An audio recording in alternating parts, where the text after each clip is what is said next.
Today we are going to be talking about the solar eclipse in Aquarius.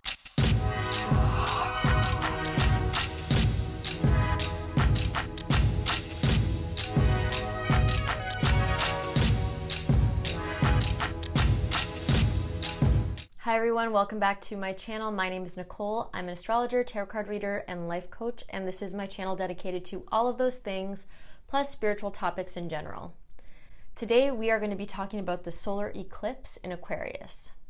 And I have a bunch of updates on my channel about new series, new guests, and a giveaway. So if you want to learn about that, I just recorded a video and posted it, so you can just check it out. I'll try to post a little thing here so that you can figure out how you can win a reading with me and about all the exciting things that are going to be happening on my channel. So first off, I have to say happy Valentine's Day. I know that I'll probably be posting this on the 13th or maybe even the 12th. No, the 13th. So I just want to say happy Valentine's Day for those of you that are in a relationship or not in a relationship. Venus is in Pisces right now, so no matter what, you have that opportunity to kind of feel compassionate love and transcendent love with all anyway. So don't get too sad if you're single. Don't get too sad if your relationship is feeling a little wonky. You can kind of tap into something greater, something more spiritual, and maybe feel a little bit more at peace during this time. If you want to learn more about some specific Valentine's Day 2018 predictions, I did a video with astrologer Karen White, and that is also on my channel. So let's talk about the solar eclipse. I already did your predictions for the solar and lunar eclipse, so this isn't a predictions video, but I definitely encourage you to watch this because it's going to help you have a deeper understanding of the process of this eclipse, especially this particular eclipse in Aquarius. So when I was on the Leo King, I started to talk about this omen that I received about the eclipses, and that had to do with my snake. I didn't really get to kind of finish off that description of what that omen symbolized and what's going to happen during the solar eclipse, because we were mostly focusing on the lunar eclipse during that talk. So I really wanted to just take the time to make a quick video to wrap that up and to get you prepared, because this is some big time stuff.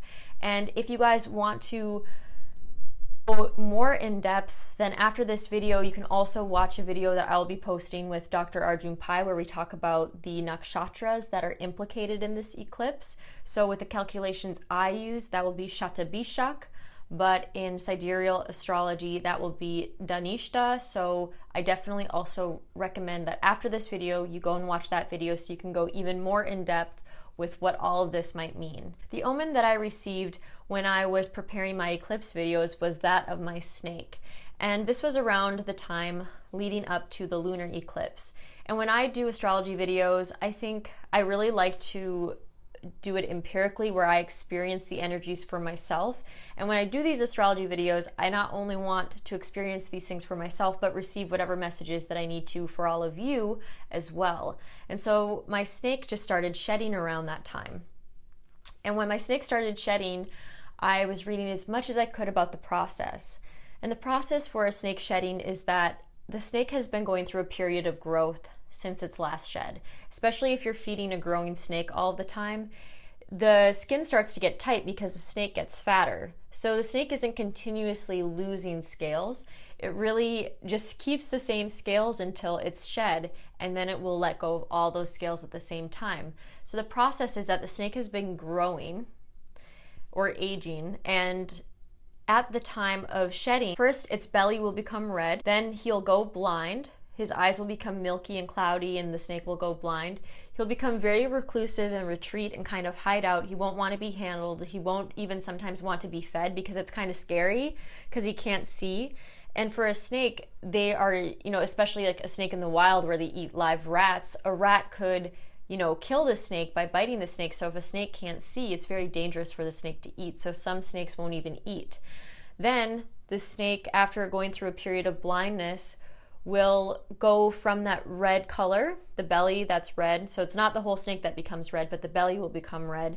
So the snake's belly will actually go back to a normal color. The snake will lose that milky color to its eyes. He'll come back to full sight, and then it will be 1 or 2 days later, sometimes a little bit more, and then the snake will shed his skin. So when I was making those lunar eclipse videos, my snake was completely blind and had a red belly or pink belly. And then slightly after that, his belly went back to normal. And then several days after the lunar eclipse, he finally shed. The reason I'm using this metaphor is because what causes the eclipses are the north and south node of the moon, Rahu and Ketu. Rahu and Ketu take around 18 years to go through the entire zodiac. And they travel in a retrograde or backwards motion. Then with their transit through the signs, that takes about 18 months. So Rahu has been in Leo and Ketu has been Aquarius for quite a while and will continue to be in those signs until November. So what we're experiencing right now is Rahu in Leo growth and Ketu in Aquarius growth. And mostly the way that we're heading, the direction we're heading is that of Rahu, which is that sign of Leo. So we're experiencing massive growth right now. And a snake doesn't shed all the time. A snake sheds every several months. And eclipses don't happen all the time, right? So we just had our last eclipse in August, and now we're having this eclipse now, and I believe there's another eclipse happening in July. So they're really spread out. The snake doesn't all of a sudden, go from being really skinny to really fat overnight, then all of a sudden it sheds because its skin is too tight. The snake gradually grows a little bit fatter until it's kind of like, oh my God, my skin is way too tight. I have to get rid of this. I have to get into something new that actually fits me. So we're going through a process of growth, and these eclipses really are just symbolic of what we need to let go of, what we need to move beyond in order to grow more fully. Or sometimes they just represent the growth itself, because seeing a snake's shed is really like, wow, my snake has grown. So sometimes you don't even realize you're letting go of something. They're just more symbolic of the actual growth that you've been going through during this period. And you get chances throughout the time that these nodes are in a particular sign to experience that type of growth. If you aren't aware of your growth up until that point, up until that shedding process, things can feel really traumatic and really chaotic and really scary. And fated events could happen to push you into the growth more fully. So sometimes people have crazy things happening. Like I had a client that got in a car accident the day after the lunar eclipse.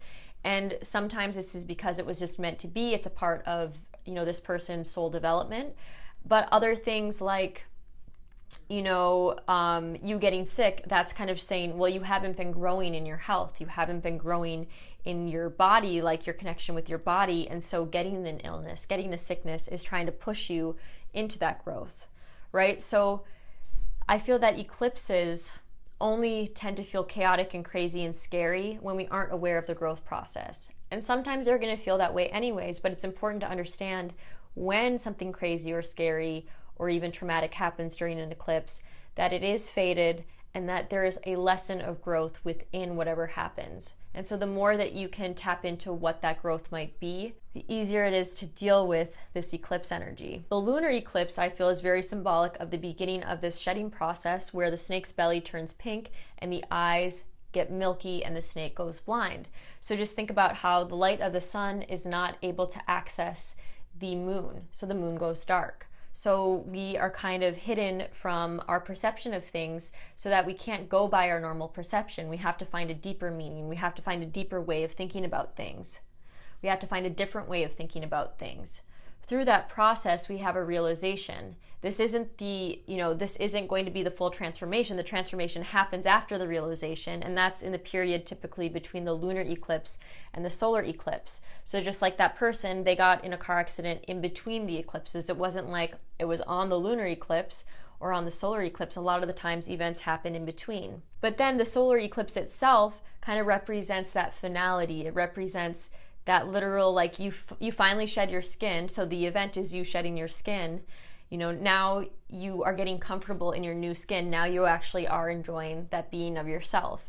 So with the Omen of my snake, he shed his skin just a few days after the lunar eclipse, and now he's getting used to and accustomed to his new wardrobe, his new clothes. So sometimes on the solar eclipse, things will happen, right? Because they're kind of symbolic of like this new energy, but sometimes they won't. And sometimes that's because it's an integration process.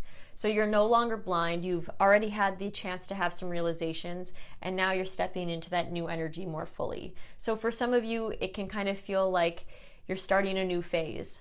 For others, it can feel like you've already started a phase during this time between the lunar and solar eclipse, and now you're integrating that energy. You're acclimating to that energy. That can still bring challenges and events, but really that's how I'm kind of perceiving this to be. And then I wanted to take a look at the fact that it's in Aquarius and Mercury is involved. So this is supposed to be an eclipse that can give us a tremendous amount of ideas, and Mercury is, it rules over Gemini, and Gemini is that really curious planet. So I think for a lot of creative people, this is a very powerful eclipse. I'm personally extremely creative, and I've had more ideas in the past few weeks than I've had the entire year. So I personally can attest to really being able to tap into the positive energy of this eclipse. But because we have the Leo and Aquarius polarity, I've also noticed a lot of people needing to get rid of friendships, social networks, groups, areas of social gathering that no longer suit them. So that's kind of a painful part of it as well. And this is all about the fact that we're trying to grow into our Leo. And Leo, ruled by the sun, is all about our ability to be the spark of the divine that we were meant to be. Shine like the sun that we were meant to. And when you can shine bright like the sun, you can shine so brightly that you touch someone else and then they're lit up. So even if there's no spark of fire within them, the light that you have, the fire that you have, can light them up, and they are now able to be who they've always been meant to be. So it's really important for you to find what spark of the divine that you are and how you can oxygenate it, how you can bring that Aquarius air into your fire to make it grow, because when that fire grows, you can reach more people, or you can impact people more deeply where they're inspired to be who they're meant to be. And sometimes that does require that you step away from people that take your fire away, that take your passion away. So this can be friendships. I personally have had to distance myself from quite a few people during not only the past few weeks, but the past 6 months. And that's totally fine. It's nothing against them. They're wonderful people. They're doing their own thing, but it's just because it doesn't really serve what I need to be, who I need to become in order to actually be that spark of the divine that I feel that I need to be. And no one needs to tell you what that is. No one needs to validate that for you. There's a lot of stress about who we're meant to be, because especially in the United States, I know I have people all over the world, but in the United States especially, there's a lot of energy around what you're supposed to do in order to be successful. And then what success is. Success is money, success is fame. So only you can tell yourself who you're meant to be. If you're okay with yourself, you're okay with what you're doing in life, you're okay with you, then that's enough.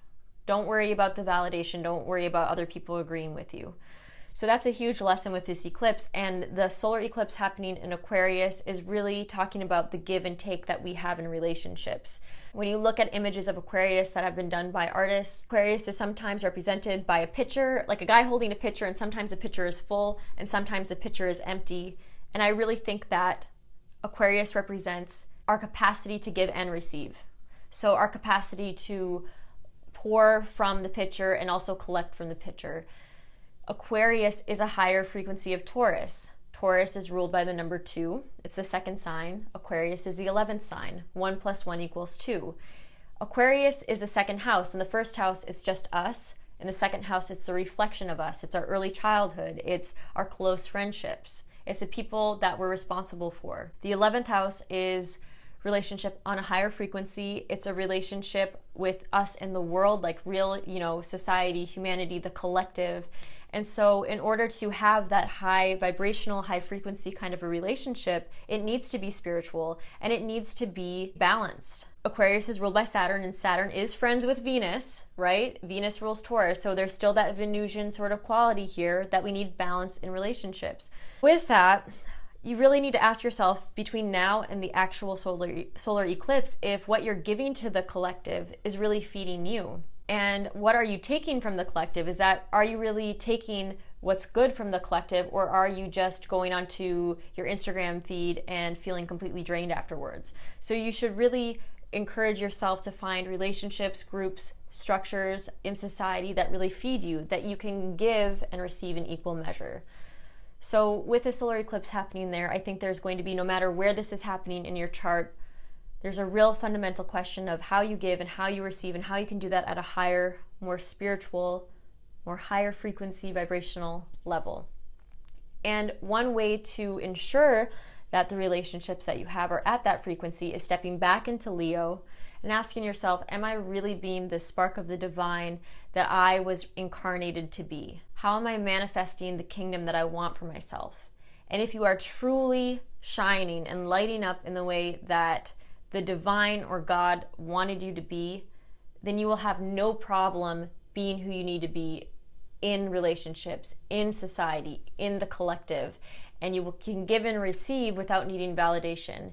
You can give and receive without needing people to tell you that you're great and tell you that you're amazing. I mean, that's still validation, but you can give and receive without feeling bad about yourself. So ask yourself these questions. If you want more specific predictions for each of your signs, then please check out the eclipse video that I've already done on my website. I'll make sure I link it below. Sign up for my giveaway. Actually, I'll just tell you, you just need to be subscribed and sign up for my newsletter, but you can learn more about the giveaway in the video I just posted. And check out my talk with Dr. Arjun Pai, which will go deeper into the nakshatras that are implicated in this eclipse. So I hope you guys enjoyed this video. If you have any of your own insights that you'd like to share, please let me know. And please comment if you've watched to the end of this video with the emoji that you feel best represents the eclipse. And I'll see you guys later. Bye.